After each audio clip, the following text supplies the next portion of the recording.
there's a 71-year-old ranked in Call of Duty worldwide right now, so That dude probably fought in some fucking actual Yeah, Call of yeah. Duty war. it's medicine for him. Right? It's just like, oh, I was there. I know how this battle played out. I don't have to pay for that expensive doctor if I can Yeah. kill Nazis digitally. Well, I don't know if we're that was something I was thinking about the other day. We're getting to that age where like World War II vets, no matter what side you were on, be in their 90s. Yeah. You know, so a 71-year-old though, Korea, possibly, definitely Vietnam, you know, and there are Call of Duty games that take place in Vietnam. That's so it's true. like the Tet Offensive or some shit. You know, it's just like, okay, yeah, I was there. I know how this battle went. I know exactly where to go. Do you think how long's it gonna be before all the Holocaust survive, or like World War II? Well, I don't That know. was 40s. You had to See, be 18 to get. I wish I knew the math better because it was, I think, in the between 2000 and 2010 that the last survivor of the Titanic died, and that was in 1912 that the Titanic sank. Okay. And so World War II is about 30 years later. So I would expect maybe 10 more years.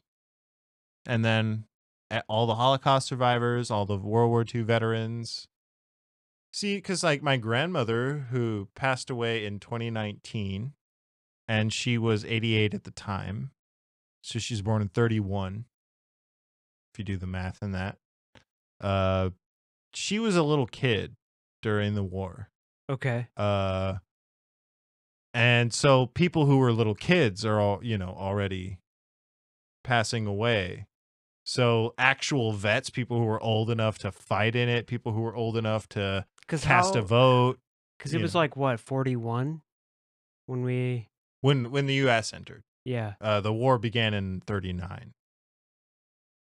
Am I stupid? No, I'm just good at dates. Yeah, no. Like, what's the math on that?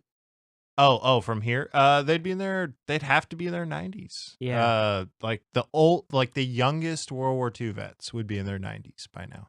So they'd still be out there. You know, like I actually had this conversation with my mom like 8 years ago or something, because I was kind of on the like, oh, they're all dying off. You know, there's not that many left. My mom was like, actually, you know, she because my mom's great. She'll immediately just start doing internet research, and she's good at spotting sources. So she's like, actually, I don't remember the numbers, but she was like, there's this many, you know, people alive. I was like, oh, fuck, that's a way higher number than what I thought. Nice. But I do, and that was about 8 to 10 years ago. I do think 10, I give it 20, because, you know, maybe some of the youngest children who live the healthiest lives will live, you know. Yeah. But as far as adults who were alive and during that time, we're running out of, you know, those people for sure. Imagine how many more there would be if Hitler didn't kill 5 million of them. 6 million Jews, 9 to 10 million total. Because then, you know, think about how many children each one of those people could have had. Yeah. Now the numbers really start going up. The European population would be booming, baby. Because we'd be 2 generations away, right? Like, yeah, it's reasonable to say that those people would have kids and grandkids by now. Yeah, for sure. And yeah, like, dude. and so like, just like, yeah, the numbers would be much higher. What did Genghis Khan do to the population, man? Well, didn't he like kill off like a fifth of the world's population? Yes, but when you get on the conversation, he also raped a fifth of the world's population. Okay, well, that's just bonus points, I guess. Well, but what I'm getting at is, and thus added to the population. Oh, yes, that a balancing of the scales, if you will. One single man, but that's something. You know, I've actually had that thought before this night. I've had that thought about Genghis Khan, like, because he killed many, but he also raped so many that he created many. So, like, what the fuck does that mean? It kind of evens out. Yeah, how does it even out? And what was it they said? You might know this better, because everybody but me knows this, and I'm even good with numbers and history. But like, there's a percentage of the world population that is that's related to him. Yeah. Do you know what that is? No, I don't know what the percentage is. Yeah, but but like everybody knows except if it's me. 1%, that's impressive. Yeah, if Like- if it's in the like tenths or hundredths percent, Yeah. it's impressive. Yeah, if Which I don't know if impressive is the right word, but it's something. it's something. It's something. It's a level of It's substantial. holy shit. Yeah. Well, welcome back, Dodo. We are doing a podcast. Yeah, we just kind of got into it. That's okay though. It's the best way to do them, man. Welcome back. Welcome back, Dodo Birds. Hey. This is episode 30 something. We're actually is it 33? I don't it's even know, 33. man. I hope it's episode 33. I hope. Cuz it's at if it's not 33, it's 32. That much I'm sure of. It's not 34. Anyway, yeah, we're back. It's been a little hiatus. That's okay though. We were really consistent for a long time. However, it's safe to say now that maybe we might miss a week every once in a while. It's okay. We went strong for half a year. We got 42 subscribers and about 1 to 3 regular listeners. We do feel bad about it though. But yeah, Sam and I just had a lot of like stuff going on, both very busy very true. Ends of May. But we are happy to be in the studio today, I guess. It's been hard to like sit down and do a podcast though because it's beautiful outside. Sam and I have still been hanging out. Like we've been sneaking it in at night times and stuff, but like we've just been out by the fire, hanging out outside, Yeah. doing the natural. Honestly, half the reason we skipped the last 2 or 3 episodes, I think it was 2, Yeah. 2, and it's mostly because we've been sitting outside. Yeah, I just haven't been on my computer. Sue me. No, But I'm you know just what, kidding. We're not coming after you. We actually love that you're here. Thank you so much. But you know what? We will actually, because we did do, I think it was episode 30. Yeah. I can't remember, outside. We're going to try to bring you more outside, but we're going to bring you better audio quality for the audio-only listeners. Yeah, we just got some new mics. We're going to be messing around with them, get them, set up right, but there's some promise. Also, we want to start bringing you a little bit of other content as well. Sam and I want to like make other YouTube videos that are not like time sensitive. Fortnite Fridays. Yeah, we've done some gaming stuff. But yeah, we've talked about a lot of different stuff. So if you are here, thank you for being here. We got more stuff on the way. There's going to be some fun stuff. We want to start doing, so I don't know if we've really mentioned it much, but we play Pathfinder or D&D. It's the a form same of D&D. thing. Yeah, it's a tabletop game where you roll the dice and do the numbers. And so like we've been playing that every single week. We play that every single week together. Since December? Yeah, it's been like and it is currently June. Yeah, only like a few months less than Dodo. We're like really? Yeah, we started a couple months after doing Dodo. So now with the new mics that we got, hopefully we'll bring those to you one day. I'm not saying anytime soon, but we're gonna figure that out, and that's gonna be a fun like improv sesh that we do, because like I don't know about not everybody, and I'm not telling you how to play tabletop games, but when I play them, I like to like really get into character and like try to like make realistic, I can vouch for that. Make realistic decisions. And this is Sam's first time playing like a role-playing game.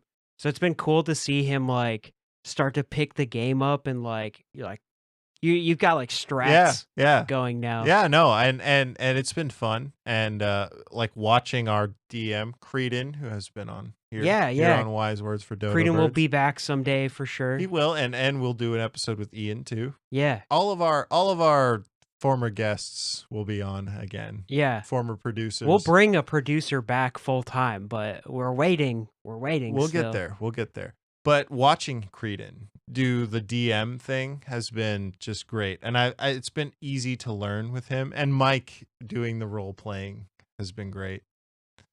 I think like I don't want to say that you're spoiled in this being one of your first experiences, but I've tried to bring a lot of people to the role playing table. I've probably taught maybe 20 people to play D&D throughout the years, and some sessions are just not that good. Yeah, Like, I feel like I've brought some people to the game that they'll never play again because, like, it's just, like, the wrong group dynamic for or, sure. um, Or there's maybe too many people, or the too many campaign people. itself. Yeah, yeah, exactly. But, like, with what you got going here, I think Creedon is doing really well. He's crushing it as a DM.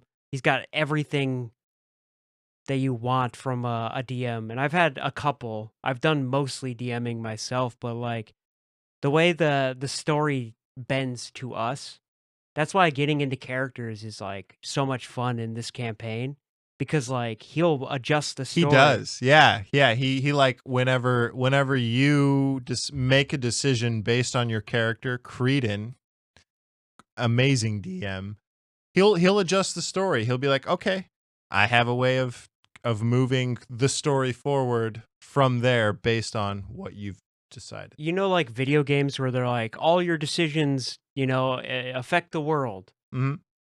It's, like, really like that, where you can do anything, and some of the things that you do have, like, real world consequence or, like, Yeah, yeah. fake real Yeah. world consequences. They feel real. Yeah, yeah. When it comes to DMs, and I think that's what Pathfinder is all about, or D&D, you know? Tabletops. Yeah, tabletops in general, it really does come down to the DM. And I learned this when I first came because Mike was doing it, and he got in character in the sense of like, because the DM is not playing a character to anyone who doesn't actually know how the game works, which let's be honest, not everyone does.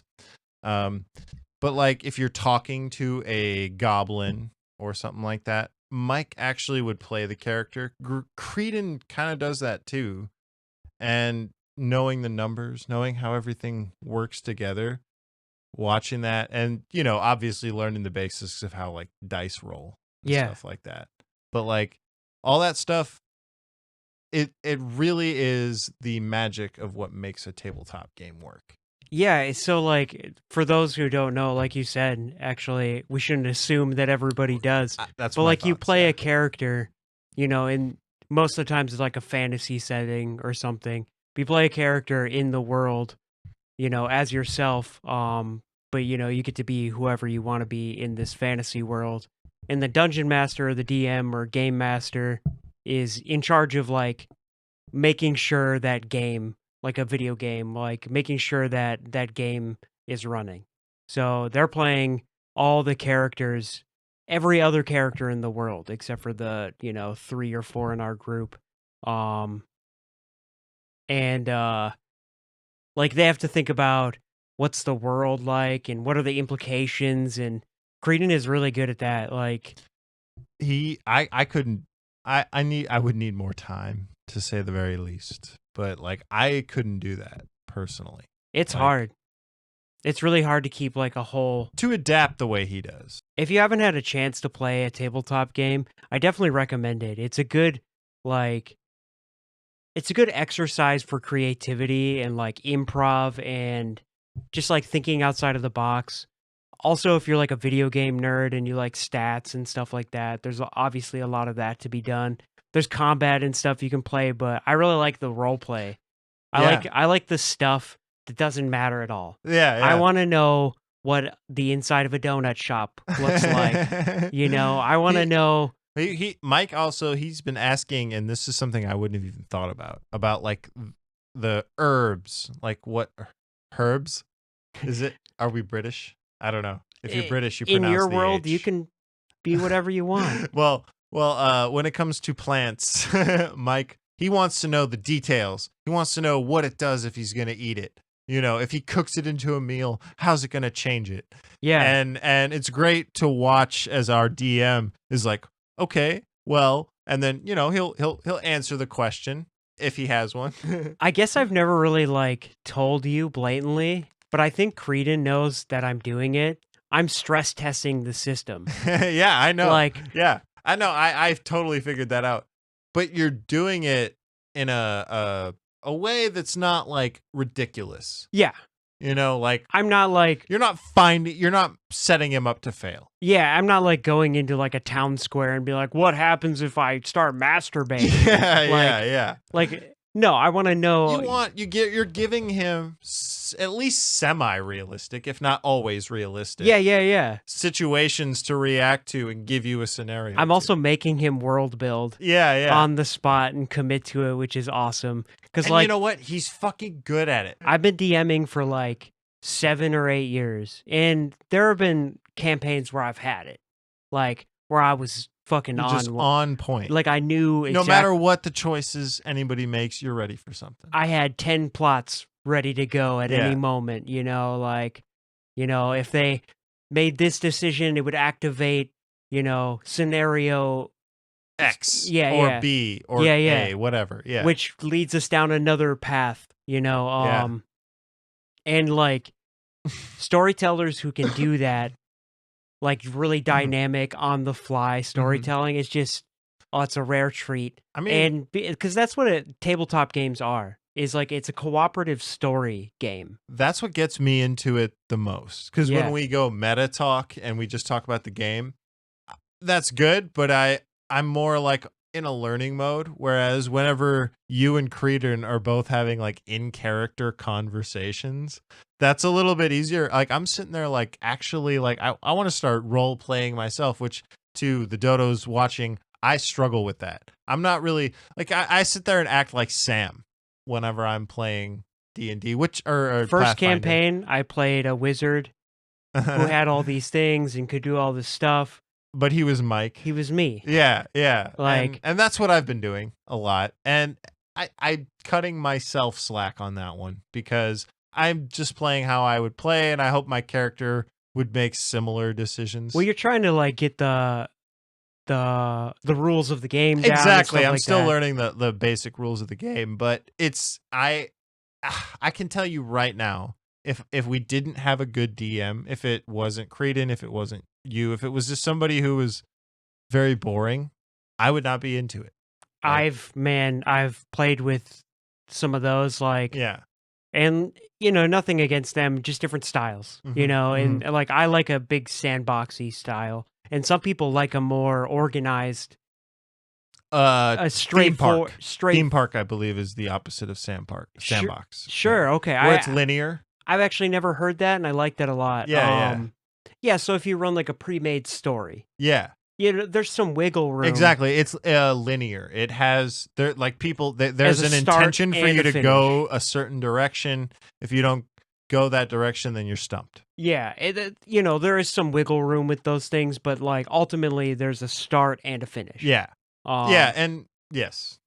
It depends on the game. Depends on the game with the wiggle room. The only time I've tried to run a pre-written module is my worst campaign ever. It's like the one I like is like easy F tier.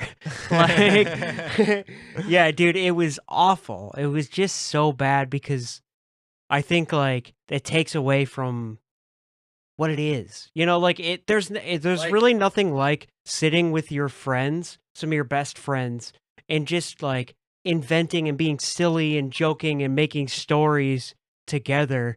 And it feels like you have less stake in that story when the story is pre-written. It's predetermined. Exactly. Yes. Well, and so that was what I was going to ask was like, so what you were saying is the most boring one you ever had was one where you kind of had a predetermined outcome. Yes.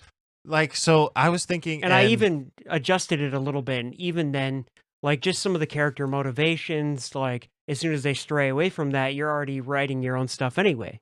Yeah. Why even start? Like, why even bother?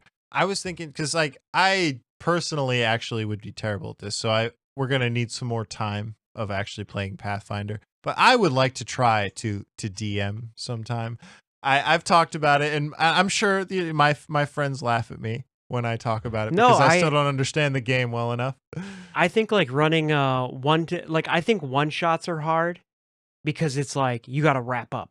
Right. Like you got an end date, and that's like stressful. Mm-hmm. But like if you give it like you say it's going to be 3 to 5 sessions. Right. And like you can still tell a good story You could. in 3 to 5 sessions because like the way our quests have been, or like the way our arcs have happened in our game, it's like they're kind of like little mini arcs like an anime or something. And they've been great, by the way. And then they add together to a bigger overarching plot. But it's just like if you picked out any of those little arcs, You could tell a little that would story be one of them. a That's mini true. campaign. Like I didn't even think about that. like you break it down. So I don't know. I know you would want to play in like the World of Warcraft universe. So what's like a story you can Called think out. of? No, that's not bad. There's many of them. It's a rich lore. I mean, you could do it. It depends. Like if it's 3 to 5 sessions, you could just do the first, 5 quests. You could make your own, or you know what? You could. Well, like what's like a world event you could know what build I would it do? around? No, I would because see, World of Warcraft, it does have a chronological thing. There is a timeline. I would take you to a time. See, that's the part that I would enjoy. I would take you to a time that the game has never the World of Warcraft has never taken place in.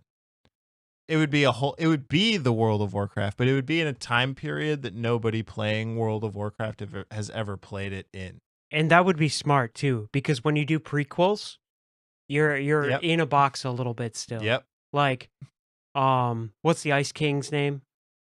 You're talking about the Lich King? Yeah. Arthas Menethil. So if you did like a campaign based It'd be around before him. Yeah, well, like if you did one based around his event or whatever, and you guys were just some soldiers, so you already and that shit was going on. Yeah, you already know that Arthas is going to do the thing, and like So like prequels are tricky. Well, and I would even actually the reason I would go before that to a time where you guys could literally be anybody. Gotcha. And I would know the events of. I would know. I'm a nerd. I'm enough of a nerd that I would know the events of every part of the world, so that when you went to it, I would know what was going on there. Yeah. So I could, give you this much information. I just need to learn more about how tabletop games are played. Like the actual, like the lore part of it, that part would be so fun and like easy for me. It's just I need to make sure I know how. When we get you there, I think I'll be ready on the tech front too.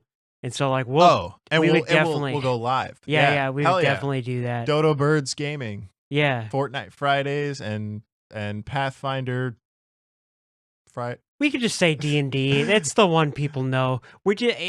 Pathfinder's just a little bit different, and I like the company better. Wizards of the Coast owns D&D. Wizards of the Coast is owned by Hasbro, which is owned by BlackRock. Which is owned by all right. Some Russian oligarch. So but like Pathfinder is by like a dude named Scott. Yeah, and he really wants you to play his game. Yeah, what we're shouting out. Yeah, Pathfinders, and fuck it. Moving on. Yeah. I brought that up originally though because I'm still like we're having our session tomorrow, and we're still. My character died, which is sick. Like he was asking for it too. He really was. And Mike loves it when it gets exciting. He didn't. I will say you did a good job at not just making it happen. Yeah, you know what I mean. Like, cause then it's boring. I went out Blades of Glory still. Yeah, like if you just like, oh, I want to die, so I'm gonna make sure I die. That's lame. No, Mike actually made it a good story so that like he took a risk and it just didn't work out. Yeah. And like I'm sure our dungeon master will like incorporate that into the world or something. He's ready for it. But anyway, so I'm like between 3 character archetypes. And how some people build characters is they'll look at the stats and then they'll be like, so what's their deal? Right. But like I go the opposite direction. Like so I like what's their deal? How do I build that? Yeah. So like I've got 3 character archetypes. One being like a paladin, like a big holy warrior, full plate armor, and he's gonna talk with the vengeance of the Lord. And these are for your next character. Yeah, right? The one that I'll be playing after the one that just died. Yeah.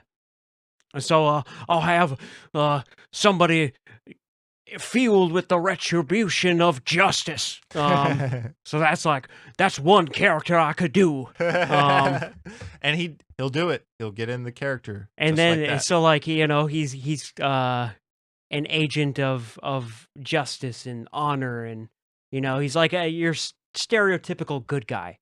And I would almost like do it like I'd crank it to like 11. Yeah. So like my other character is gonna be I have like a unbreakable goblin.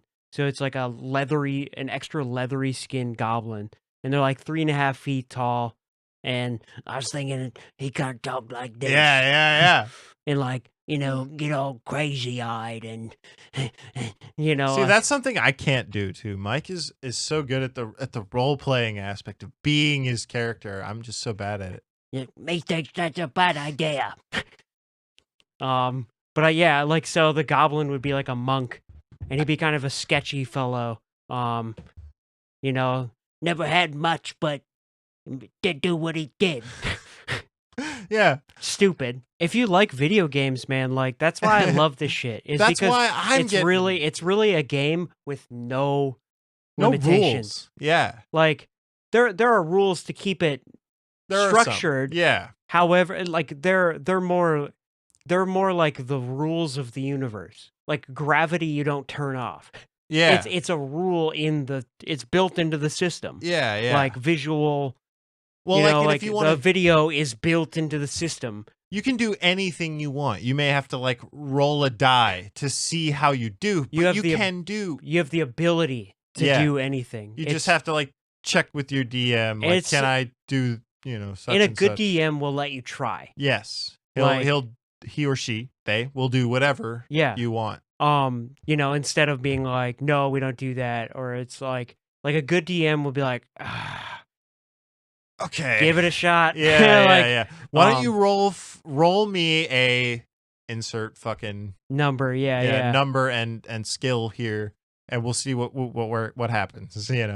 So my third character archetype is real Southern. Real Southern or real Southern. Real trap shit. So he's real deep South. He's deep South trap. He's a hunter. He's a hunter. And he used to making do with what he's got. He's living off the land. He's a survivalist. He knows every knot in the book. Okay. He whittles birds on his free time. Does he shoot gators in the back of the head? When there's gators to be shot. When there's gators to be shot. And maybe that's not even the voice. Maybe I gotta go lower like this. Well, you don't want to go to Tennessee now. Yeah. You got to go south. It's got to be like molasses dripping out the mouth. You got to go deep south. Yeah. Man, what's going on, man? Is that Boomhauer? So, like, the third archetype is kind of like a ranger or gunsmith. Okay. But he would be, like, proficient in crossbows. So, he'd be a wilderness man. Think of, like, Daryl from The Walking Dead, but, like, in a fantasy setting. And a little more charismatic. No. Okay. No. Nope. None of these characters are going to be very charismatic, except for the religion, like the holy paladin. Okay.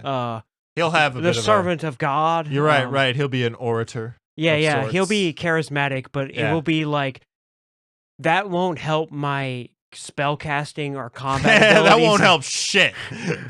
It will be there just to annoy NPCs and player characters. Yeah. But I did have like another monk kind of, not all the way done, but I started building one, and that could be Claude.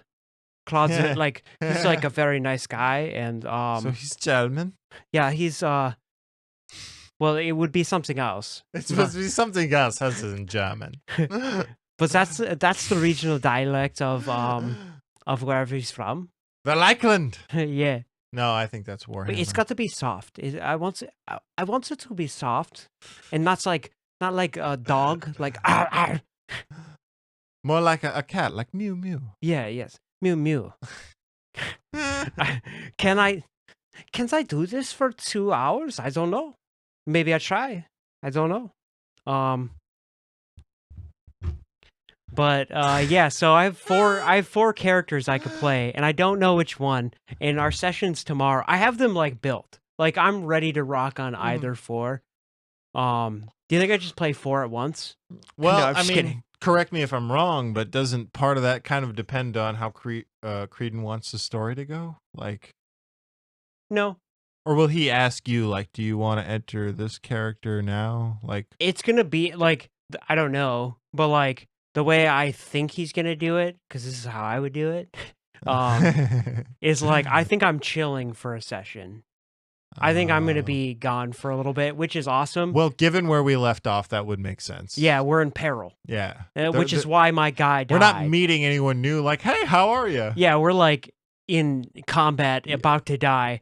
That's why I did die. Yeah, things are dire. Yeah, so I think I'm probably going to be... So I have like a session and I have like a day and a half to figure it out. You know what I mean? Like, yeah. But which one of those fellas do you want to hear the most? So we got this guy. I was... And we got the holy warrior of justice. Because we're playing in the Runeterra universe, so I'll be a warrior of Demacia. Which is like the idiot guys, the like idiot good guys. Right. Overly noble. Yeah. I would never do that. They won't take the billionaire's money to win the campaign. Yeah, be gone with you, cretin of ill will. Otherwise, yeah, I've got back south guy. So guessing by these tracks here, you got yourself a big one. This ain't an eating bush. This is a. Oh. And then what was the other one was Claude. Yes, Claude. Yeah. Yes. Okay. So I'm torn. Pretty much all melee, by the way. Yes. Except for the ranger, like the hunter. Man, I don't know. I'm kind of torn between Claude and the goblin. Okay. Yeah. That guy. Because, like, they're polarly different characters. I've played idiots before. The goblin will be stupid. He won't really know how the world works. So what are his perks? What are the perks of having that guy in the crew? He's strong. Yeah? Like, physically strong? He can both beat your ass and take an ass beating. Like, okay. He's going to be like a melee. He's also like kind of stealthy. So he's going to be like kind of creepy because he'll like stalk in the shadows and then it's just like full Nelson time. Like by the time the enemy knows I'm there, I'm like already choking you the fuck out. Yeah. And like I put like grapple emphasis on it. So like it would be just like a sleepy time now. Like shh.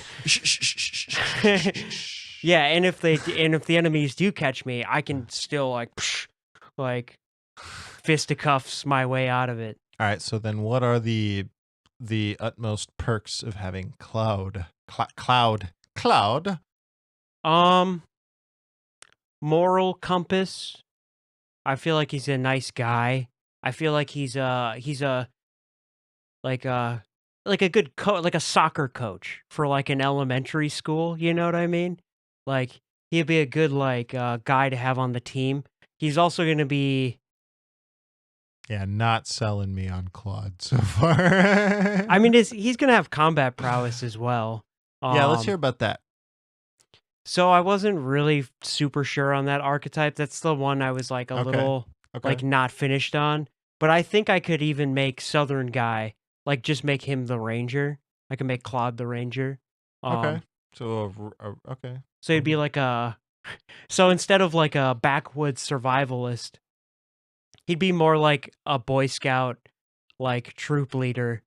Like he's a survivalist, but in a different way. But in a positive, okie dokie. Yeah, or in like in a learned way. Like he doesn't live in the woods, but like he knows he can. But he knows the book. He can identify the mushrooms and like Yeah.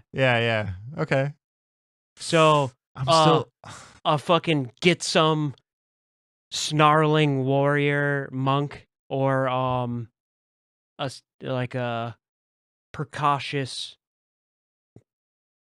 good guy to have around. One's gonna start shit, the other one might try to talk them out of it, you Be know? more of a de-escalator. Yeah, yeah.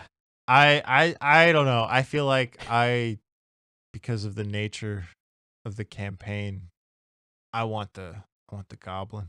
Yeah. Yeah, I want the guy who's gonna start shit. Okay. Cool. I want him up in motherfuckers' grills. That helps me because Yeah. I don't know what to do with it, like Well, and that's not to say the Southerner doesn't have potential. yeah. Uh, But, like, I've got these characters built up too, so you're I've got ready for backups. any one of them. I've got backups. You always gotta have a backup. Like, with a good DM, you gotta have a backup, otherwise, like, Yeah. you could be out a little bit because it takes a little bit to build a character sometimes because 'cause we're playing at a higher level. Um, so yeah, I love that there's enough danger that we could just die. Gotta have the backup. Yeah. Well, and I need to make a backup actually, Yeah. because our characters are actually in mortal peril right now. Yeah. Having one would be nice. And it certainly isn't thanks to anybody in our party. Yeah, it is your fault. Is it? Yeah. What did I do? Oh, yeah. Yeah. Yeah. Yeah. Well Let me put it like this. Had your character not died, our characters would not be in immediate peril. yeah, well, with great power comes great responsibility. Great responsitriligence. Great response to Triligence. To be continued. Yeah. So sorry for that rant. I know this was not the long-awaited return of the dodo, but It's a podcast. we just wanted to brush the dust off here. We are gonna do some cool stuff. We want to do more trivia. We will be doing more trivia. But like, guys, remember, this is a podcast. Two idiots, Dodo Birds, sitting down talking about what they do with their time. And hopefully, don't hand wave our superior quality. No. Hopefully, you guys could get something out of this. I mean, if anything, think about considering a tabletop game if you haven't, because there's all sorts of different ones. Any franchise out there probably has. It's not just Dungeons and Dragons. There's all sorts of different flavors of tabletop games, and they're just a really fun way to like play with your friends. It's a no judgment space. Well, and I will say from the angle of somebody who's been into some nerd games like World of Warcraft, the worldwide known nerd game. I never thought I would enjoy such a game. A game where you write shit down and you like remember stuff and you play it all in your head. I was like, that is the dumbest shit I've ever heard do of. we all want to get sweaty together and do math? Yeah. Like I remember thinking that about tabletop games for a long time. And then now I'm doing it, and guys, I'm having a lot of fun. Like I have to admit it. I don't hate to admit it.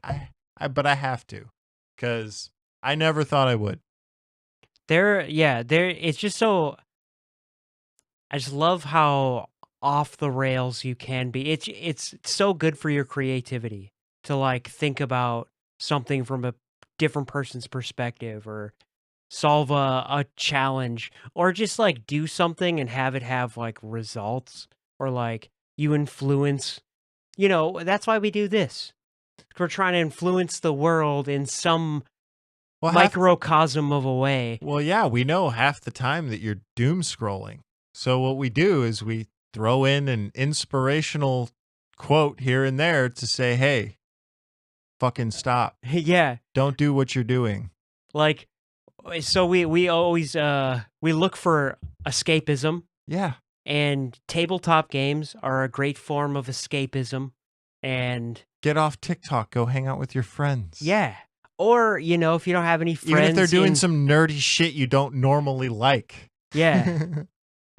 Like, even if you don't have friends in the area, or like you can't get a group together, there's a lot of online options now to like play a game. Yeah. And there's like a ton of Discord servers and stuff with like DMs that are really nice and like are great about your first time playing, Honestly, on our next episode, I want to should talk about MMOs and where they were, where they are now. Yeah. That would be a great episode. I would love that. Yeah. We also, on the horizon, have an AI episode coming. Oh my God. We have an AI episode coming for you guys. Man, it's been 4 or 5 months, 6 months since we talked about it last. Yeah. The last one was like man, in the single digits of episodes. The landscape has changed drastically, and you know me, your boy is on top of it. Like, Mike has done his homework, and we're all going to get an info dump real soon on the So I want to try problem. to bring some of these tools and have some examples and stuff for that video and have some prep work to show off some of these cool stuff, because I don't think you guys know what's going on out there. I know until I won't go into details, but today I learned some shit, and I think we're all going to learn some shit. Every single day I learned some shit that AI is capable of, that it was not, like, factually was not a week ago, a month ago, 6 months ago. Like, last time we talked about it on Dodo Birds, everything was different than it is now. Oh, man.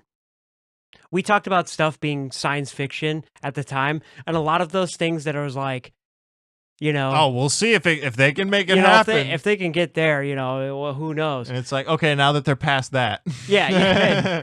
So, fuck. Here's what they're on to next. We're running out of barriers. So that's going to be a good episode. I don't know. Maybe it's not. But, like, I'm going to have fun doing it. That's the important part. Yeah. Me and Mike were having fun just chatting. And you actually probably will learn some stuff from the AI episode. Because, I fucking swear to God you will. Because I'll show you some stuff that you did not know existed. And he did that with me today. Whether or not you're afraid of it, you love it, hate it, feel impartial, you might have an opinion by the time we're done with that episode. Because I want to try to bring it to where we're at, and then I want to make some 6 months projections, and we'll come back. And then we'll come back to it again. Yeah, that's a good idea. In fact, I kind of want to go back and listen to our last AI episode. That's a good idea. We'll do that. Yeah. We'll listen to it. And that way we can and then we can be like, okay, so here's what we were right and wrong about, Yeah. I have no idea what we talked about on that episode. It's been so long. Yeah. So I'm excited to do that. We're excited to be back with you guys. Thank you so much for watching. Again, show your friends, like and subscribe to the channel. It really means a lot to us. Any parting words? Get into it, guys. Have a lot of fun. We're trying to fucking do that. Yeah. Do stuff you like. Play tabletop games. Listen to our podcast. Listen to a fucking song that you love that nobody else you like. Play Cinderblock Jenga. Cinderblock Jenga. Play Cinderblock Jenga. That shit'll get your goddamn blood pumping. Yeah. All right, all. Good night. Happy summer. It's been a gas. Ta-ta. I can't breathe. The gas. Toodaloo.